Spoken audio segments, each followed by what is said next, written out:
वाशिम जिल्ह्यातील रिसोड येथे 15 दिवसांपासून नाफेडची तूर खरेदी बाजार समिती अंतर्गत बंद असल्यानं व्यापारी शेतकऱ्यांची तूर मातीमोल भावानं खरेदी करतायत।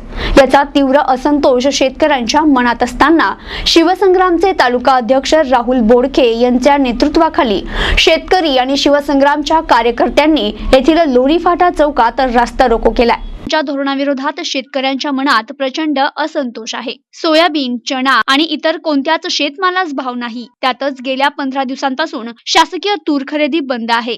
त्यामुळे व्यापारी वर्ग शेतकऱ्यांना हातात पडेल त्या हत्यारानं भावात कापत आहे।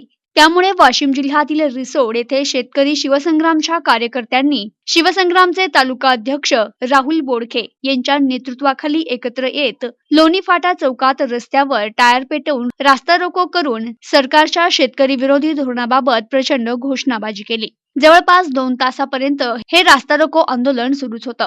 दुपारी 1च्या दरम्यान रिसोड तहसीलदार अमोल कुंभार आणि विष्णुपंत भुतेकर यांच्या मध्यस्थीने सोमवारपर्यंत तूर खरेदी करण्याचं आश्वासन कुंभार यांनी दिलं। यावरून हे आंदोलन मागे घेण्यापूर्वीच आंदोलकांनी पोलिसांनी कार्यकर्त्यांना ताब्यात घेतलं आणि सुटका केली। या आंदोलनकर्त्यांपैकी भारत बाजड, शंकर हुंबाड, ज्ञानेश्वर सरकटे, विष्णू खडसे, राजेश खडसे, मंगेश बोडखे, तुषार पाटील, बंडू बकाल, विलास जमदाडे, संजय लांडे, गजानन निलसे, गणेश ठाकूर, धम्मपाल कटारे, गणेश जाधव, सुरेश बोडके, नारायण पवार या कार्यकर्त्यांना अटक करून त्यांची सुटका करण्यात आली। या प्रसंगी शिवसंग्रामचे प्रदेश उपाध्यक्ष विष्णुपंत भुतेकर यांनी आपली प्रतिक्रिया दिली आहे। तूर खरेदीच्या बाबतीत शेतकरी प्रचंड अडचणीत आहेत। अशा परिस्थितीत शिवसंग्रामने शेतकऱ्याच्या पाठीशी उभं राहायचं ठरवून आज रिसोड येथे रस्ता रोको आंदोलन केले।